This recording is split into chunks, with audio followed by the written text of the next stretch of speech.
gentlemen, it is game week, and we are here to talk some Houston Texans football. It feels like forever I have done a video, and man, it feels good to be back. What is going on, everybody? Welcome back to a brand new episode of The Lead. Your host, as always, Harley Dugan. We got the Texans Hawaiian shirt back on. It's business as usual. Ladies and gentlemen, the Houston Texans have a game this Sunday. It is against the Miami Dolphins. But first things first, while you're at it, guys, if you are tuned in, go ahead and subscribe to the channel. We're on the road to 12,000 subscribers, so close to 11,000. We are under 50 away from 11,000. So if you haven't subscribed, go ahead and go down there, hit that subscribe button. Go ahead, hit the bell, hit that notice to turn on. You're not going to want to miss any of the action. You're never going to find anybody with more passion speaking about your favorite Houston sports teams than this guy right here. Astros, Rockets, Texans. I try to do it all, man. So go down in that comment section. Let me know how y'all feeling about this upcoming game against the Miami Dolphins. But ultimately, the question here I'm going to be asking is, are the Texans contenders or pretenders? And we are going to try to answer that to the best of our ability. So go down in that comment section. Let me know how y'all feeling with all the Aziz situation and fiasco that's happened.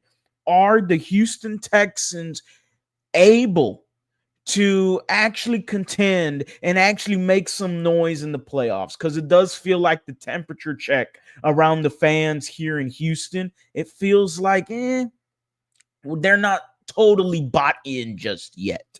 Maybe a win against the Dolphins, and obviously a win against the Dolphins and a win against the Chiefs or the Ravens could maybe sell a few more fans that, yeah, this Texans team could make some noise in the playoffs. We had some news come out earlier. Christian Harris and Kenyon Green, they tried to sweep that news right under the rug. Nope. Kenyon Green, ladies and gentlemen, I did not expect Kenyon Green to be back this soon, but he's back. I don't know if how soon. I don't know if he starts. I think that's a different conversation for a different day, huh? Christian Harris, though, we've already talked about this. We've harped on this. He is back. If you have missed the video, go ahead and get down in there. Check it out. I got a video already talking about Christian Harris. So go down there and let me know how y'all feeling about that. Give me some good comments. Give me some good details.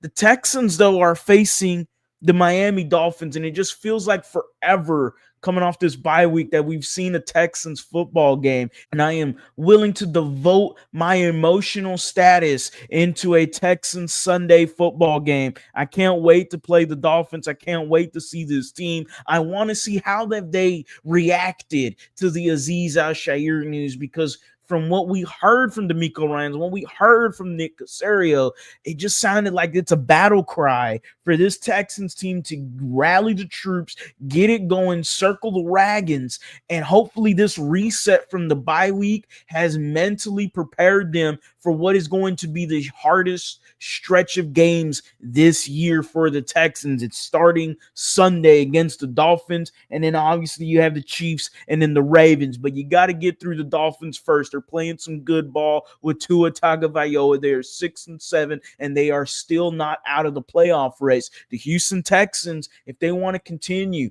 doing what they're doing, 8-5 currently, they got to get better offensively. We all know this. Defensively, I have no problems with them.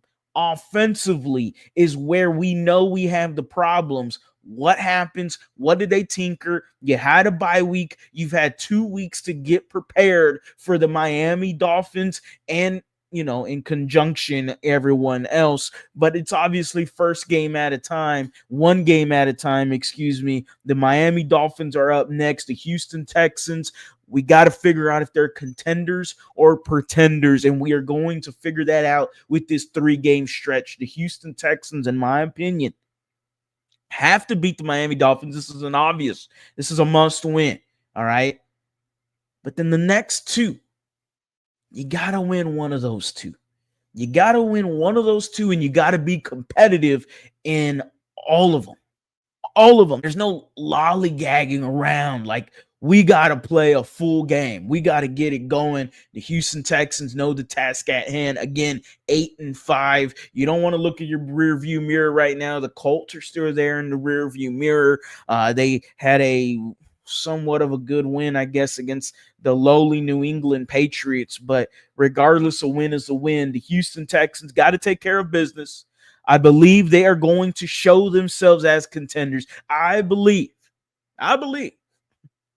hope that with the Miko Ryans and Nick Casario and everything that came about this fiasco of the Azeez Al-Shaair hit, I am hoping that has fueled this team into creating some hope, not only for the fans, but for themselves in order to get somewhere, in order to make a deep playoff run. They're going to have to do just exactly that. Be competitive in all 3 games. Don't you drop a goose egg.